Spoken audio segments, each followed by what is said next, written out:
Les vraies voix Sud Radio, le grand débat du jour. Nous sommes dans l'opposition et nous y resterons. Nous sommes dans l'opposition, mais nous avons aussi signifié notre ouverture au compromis. Il n'est donc plus question de pacte de non-censure, comme cela peut exister dans d'autres pays avec des gouvernements minoritaires. Un vote de censure est donc possible à tout moment. Nous n'avons pas la négociation honteuse. Comprenons-nous bien, le résultat de cette négociation n'a pas miraculeusement transformé le futur budget en budget de gauche. Si vous êtes gêné, prenez la parole après moi, vous l'avez prise avant moi, faites-le. Mais si vous pensez que ce que je dis là n'a aucun intérêt pour les Français, qui ne sont pas heureux de voir une gauche qui propose, une gauche qui avance, une gauche qui fait céder le gouvernement, alors dites-le. Les socialistes n'ont finalement pas voté cette motion de censure des Insoumis contre le gouvernement. François Bayrou leur a concédé des compromis et des retraites sur les retraites et les jours de carence des fonctionnaires et la réduction des effectifs dans l'éducation nationale. Alors parlons vrai, le nouveau Front populaire va-t-il survivre à la non-censure du PS ou va-t-il imploser? Et à cette question, Bayrou a-t-il acheté la non-censure des députés socialistes? Vous dites oui à 95%, vous voulez réagir, le 0826 300 300. Philippe Bilger, finalement Olivier Faure, c'est sa journée aujourd'hui. Hein. Absolument. D'abord, si vous le permettez, ma chère Cécile, mon cher Philippe, je considère que François Bayrou a bien joué. Parce qu'en définitive, il a donné des gages, bien sûr à la gauche socialiste, mais sur des thèmes où on n'était pas persuadé qu'il avait raison. Je veux dire, les jours de carence et notamment évidemment la réduction des effectifs dans l'éducation nationale qui n'était pas une bonne chose. Du côté du PS, j'ai trouvé que Olivier Faure a fait un discours, pardon de le dire, on n'est pas obligé d'être socialiste pour être honnête, d'une belle tonalité républicaine. Il a contredit LFI, il a battu en brèche pour l'instant le NFP et proposé une vision de la social-démocratie que je trouve lucide et estimable. Éric Revel. Alors, pour moi, le Bayrou n'a pas acheté la non-censure des socialistes, il a fait de la politique. Bon. À la Bayrou. Bon, c'est un peu pareil. Non, c'est pas pareil. Non, c'est pas pareil. C'est des circonvolutions politiques. Je pense que Bayrou veut rester le plus longtemps possible. On verra en mars prochain lors du vote du budget 2025. Mais je voudrais quand même dire une chose. Alors, on peut ne pas être socialiste et être honnête, a dit Philippe Bilger. Alors moi, je dirais, on peut être honnête et ne pas être LFI. Mais je ferais remarquer quand même quelque chose. C'est que quand vous vous faites élire sur un programme électoral pour les législatives, avec l'étiquette NFP, que vous avez cause commune, LFI, les Verts, les communistes et les socialistes, et que dans ce programme, il y a l'abrogation de la réforme des retraites. Bon, si vous me demandez ce que j'en pense, je pense qu'il faut surtout pas l'abroger, mais c'est pas le sujet. C'est-à-dire que vous signez un programme, vous vous faites élire dessus, et ensuite vous dites non. En fait, si la réforme des retraites n'est pas abrogée ou même suspendue, c'est pas grave, on va obtenir autre chose.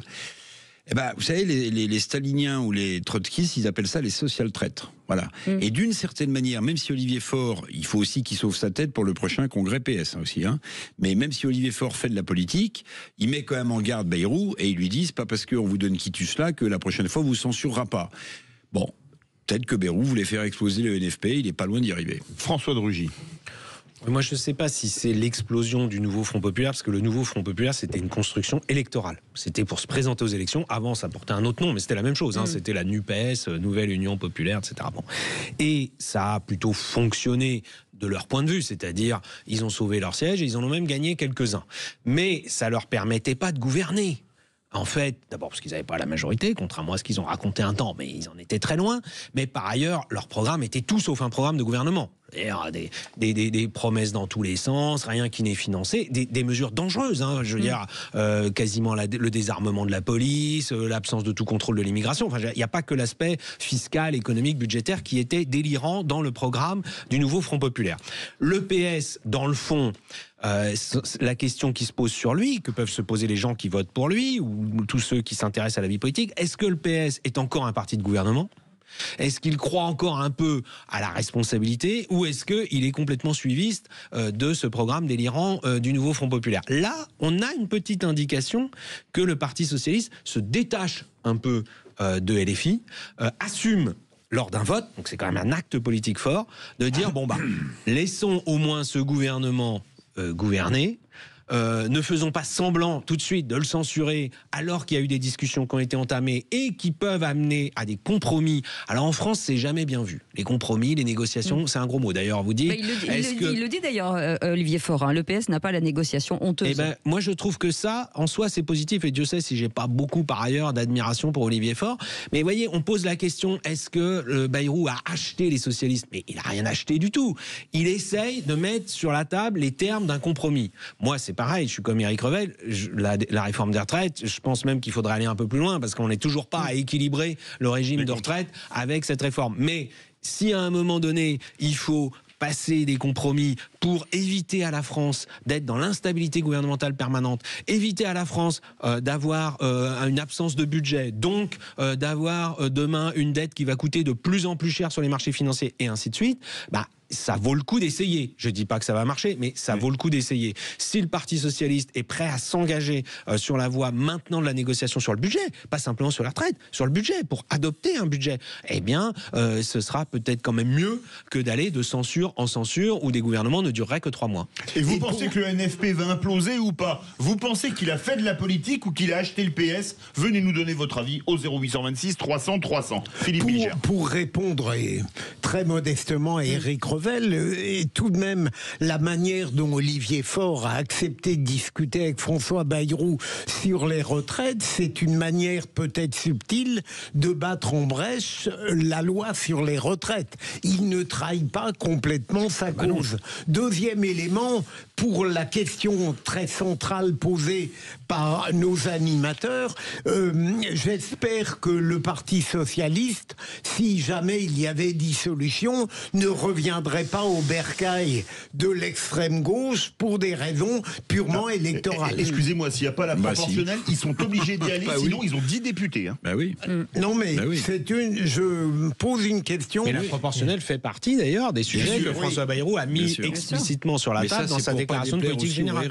Et c'est quelque chose qui est logique. Non mais c'est logique. Je veux dire, ça permet au Parti socialiste de s'autonomiser un petit peu. Il a toujours voulu, il faut être clair, la proportionnelle et la banque de la démocratie. Et moi je me permets aussi de comparer l'attitude du PS et des Verts. Les Verts ont participé aussi aux négociations avec le ministre de l'économie, des finances, etc. Mais ils ont fini par dire on censure. J'entends Marine Tondelier ce matin sur une radio qui dit non mais de toute façon les discussions vont continuer parce que le gouvernement ne va pas être renversé. C'est-à-dire on censure en sachant que ça changera rien et presque en se disant c'est pas grave, on garde notre virginité parce que nous on mange pas de ce pain-là, on censure le gouvernement. Mais on sait qu'il sera toujours là après puisque le RN a dit qu'il ne censurerait pas avant même de savoir ce que le PS allait faire. Et donc après on continuera à discuter. Ça je trouve que c'est vraiment un comportement irresponsable. Alors que celui du PS au moins est un peu logique. Il dit pour continuer les discussions, il faut pas commencer par censurer le gouvernement qui n'a qu'un mois d'existence. Rappelons-le, qui n'a qu'un mois, même pas, parce qu'il a été nommé le 23 décembre. Et donc il n'a même pas un mois d'existence. Et de dire au moins on va essayer de poursuivre les discussions sur le budget, sur les retraites, sur la proportionnelle et ainsi de suite. Moi ce que je crains quand même, cher François de Rugy, c'est que au prix d'éviter une crise politique, et donc de donner des gages qui vont se répercuter de manière sonnante et trébuchante. Qui vont coûter cher. Qu'en fait, on arrive à une stabilité politique à court terme, pour quelques mois peut-être, mais c'est au détriment de la stabilité budgétaire. Mais stabilité budgétaire qui déclencherait une crise financière. Moi, j'ai vu quelques banquiers de la place à midi, je peux vous dire qu'ils sont très inquiets.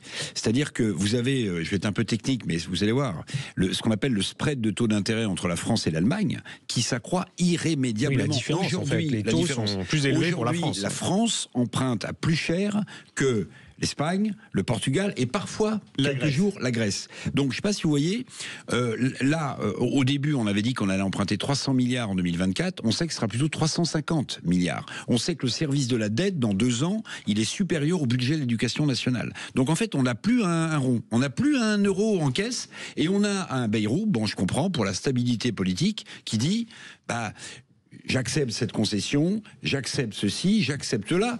Vous savez, quand il annonce un taux de croissance à 0,9% dans son discours politique général, 0,9%, n'importe quel statisticien vous dit que c'est l'épaisseur du trait. 0,9, ça peut être aussi bien moins 0,4 que plus 0,4. Donc ça veut dire qu'il y a des recettes fiscales également, quand vous revoyez une prévision de croissance à la baisse, qui vont également reculer.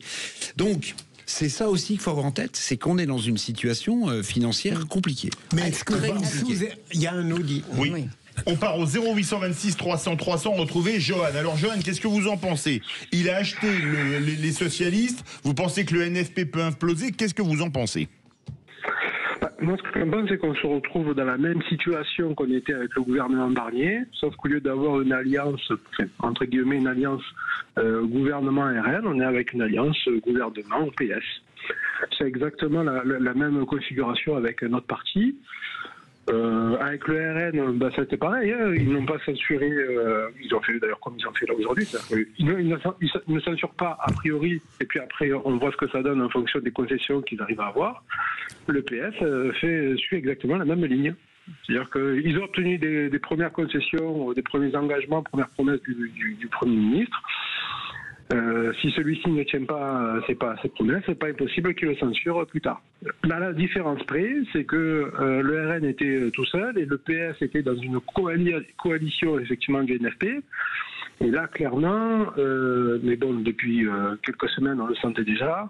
Il fait cavalier seul, il se détache du NFP. Est-ce que le NFP va exploser? Moi, je pense que oui. Et par rapport à ce que disait Philippe Billière tout à l'heure, si demain, à nouveau, élection législative, c'est pas dit que le PS ne cherche pas à retrouver ses copains de LFI pour des questions électoralistes pour essayer de conserver ses places. Alors, ce que dit Johan est très juste et il y a un message qui passe. Le vrai vote, c'est le budget.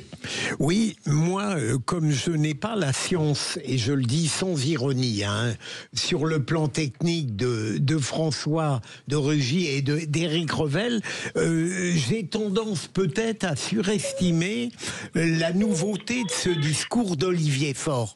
Je le vois tout de même lorsqu'il loue cette gauche qui préfère des compromis à l'inaction et à la révolte permanente, le triomphe de François Hollande. Et je me demande si ça ne va pas donner au paysage politique français quelque chose de plus raisonnable. Je l'espère en tout cas. Alors, bon, moi je ne veux pas être ultra négatif, mais pour bien comprendre dans quelle situation on est, je vais prendre un exemple précis dont j'ai fait mon édito écho dans la matinale de Jean-Jacques Bourdin sur Sud Radio il y a 2 jours. Les allocations chômage. Les allocations chômage, l'UNEDIC, n'est-ce pas? Bon, l'UNEDIC a 59 milliards d'euros de dette. Il dégage des excédents, parce que le chômage a beaucoup baissé en France, même s'il remonte maintenant. L'année dernière, l'UNEDIC a dégagé 3 milliards d'euros d'excédents. Mais comme l'État fait les poches de tous les organismes publics, il leur reste 300 millions aujourd'hui. Résultat des courses, écoutez bien, l'UNEDIC doit emprunter de l'argent avec la garantie de l'État, en gros, pour refaire un peu sa trésorerie. Le problème, c'est que pour l'instant, il n'y a pas de garantie de l'État parce qu'il n'y a pas de budget. Résultat des courses. Dans la hiérarchie de l'UNEDIC, l'assurance chômage, croyez-moi sur pièce, on m'indique que pour janvier, il n'y a pas de problème pour régler les allocations chômage. Pour février, il faudra sans doute que l'État, je cite, vienne au secours de l'UNEDIC.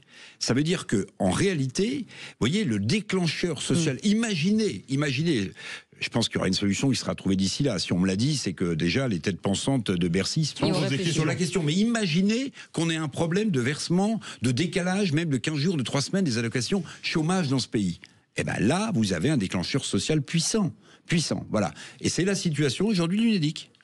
François de Rugy. Oui, moi, d'abord, je pense que Philippe Billiard a raison sur le fait qu'il y a quand même un vrai changement de position, pas seulement de discours, du Parti socialiste. Et c'est quand même pas si négligeable que ça, parce que en effet, il y avait quand même une tradition social-démocrate en France, incarnée par François Hollande et par d'autres, et on ne l'entendait plus ces dernières années, complètement étouffé par la radicalité de Mélenchon. Mais là, Olivier Faure a tenu un discours, hier Boris Vallaud, le président du groupe socialiste, aussi un peu plus, on va dire, modéré, un peu plus ouvert au compromis. Déjà, ça, c'est une première chose qui n'est pas inintéressante. L'autre chose, c'est que moi, je pense que Michel Barnier, qui était plein de bonne volonté, a sous-estimé l'obstacle du vote du budget. Il s'est dit, bon, je présente un budget, je viens juste d'arriver, on va pas me censurer tout de suite, je vais faire le 49.3, et bon an, mal an, ça va passer. Et là, le RN a dit stop. Avec la gauche, l'alliance entre la gauche et le RN, et il est tombé. François Bayrou, il tire les leçons de cette expérience. Il se dit, je veux pas revivre la même chose, pas simplement parce qu'il a envie de durer plus de 3 mois, évidemment, mais par ailleurs parce qu'il faut quand même un budget à la France. Et ce que vient de dire Éric Revel, c'est un exemple parmi plein d'autres, où le fait de ne pas avoir de budget fragilise considérablement la France, les institutions sociales, économiques, etc. On nous a fait croire, RN comme gauche au mois de décembre. Oui, mais non, ne pas voter le budget, ça ne change rien, il n'y aurait aucun problème, il n'y aurait pas de shutdown à la française, etc. Nous y sommes. Et donc, avoir cette voie qui est un peu quinca, qui n'est pas très satisfaisante, évidemment, sujet par sujet, mais cette voie de compromis ouvre au moins la possibilité qu'on ait un budget et qu'ensuite le gouvernement puisse gouverner au moins un certain nombre de mois. Sur les retraites, il y a quand même une chose aussi qui est intéressante, c'est que Bayrou dit 3 mois, donc c'est pas quelque chose où on s'enlise pendant 1 an. Et c'est les partenaires sociaux qui doivent faire des propositions. Ah oui. Or, on sait que les partenaires sociaux en France, que ce soit un certain nombre de syndicats comme la CFDT, l'UNSA, etc., ou que ce soit le MEDEF de l'autre côté, ils sont quand même ouverts à la négociation, plus que les politiques, plus que l'Assemblée nationale n'est capable de le faire. Et donc, si en 3 mois, ils arrivent à réformer la réforme, puisque ce sera ça sur les retraites, ce ne sera pas un chamboulement complet, mais une réforme de la réforme, et que ça permet d'avancer, de plus avoir sans cesse ce sujet des retraites qui vient sur le tapis, ça aura été utile. Et puis si ça marche pas, on reviendra à la case départ, mais au moins on aura essayé. Merci beaucoup, messieurs. On verra si vous êtes aussi loquace et aussi parfait dans le qui c'est qui l'a dit dans quelques instants. Sans aucun doute. Johan, vous restez avec nous. On fait une petite pause et on revient dans un instant. Sud Radio, votre avis fait la différence. Merci à Sud Radio de pouvoir m'exprimer et pour la qualité de vos informations. Sud Radio, parlons vrai.